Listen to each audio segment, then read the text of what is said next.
High সবাই কেমন আছো?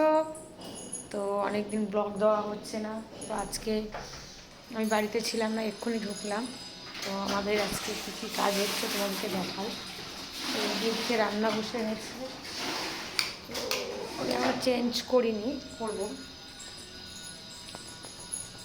এই যে তো রান্না হচ্ছে আজকে, দেখাই। এই হচ্ছে ডিম কা ঝোল, এই হচ্ছে পালং শাক। আর ফ্রিজটা খুব ময়লা হয়েছিল, তো ওই জন্য ফ্রিজটা একটু পরিষ্কার করতে হচ্ছে। এখনও প্রচুর কাজ, সারাদিকে ছড়ানো ছিটানো, এখনও ঘর মুছবো। এই বিছানা, আমার বাসি বিছানা দেখো।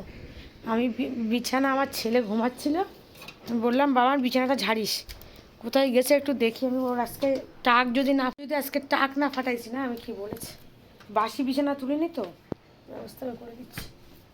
অত বড় ছেলে একটা কোনো কাজ করে না, 13 বছর বয়স, মানে আর কিছুদিন হলেই 13 বছর বয়স, মানে 6 মাস হলে। তো বিছানাটা ঝাড়ি না, অত বড় ছেলে। এখন বেলা 12:30 বাজে প্রায়।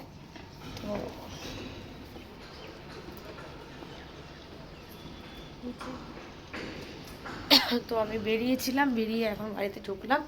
চলো বিছানা টিছানা ঝাড়তে হবে, জামা প্যান্ট চেঞ্জ করি, করে দেখালাম আজকে রান্না ডিমের ঝোল আর পালং শাক। তো চলো এখনও খেতে দিতে হবে, ঘর মুছতে হবে, প্রচুর প্রচুর কাজ। তো টাটা সবাইকে, সবাই ভালো থাকবে, সুস্থ থাকবে।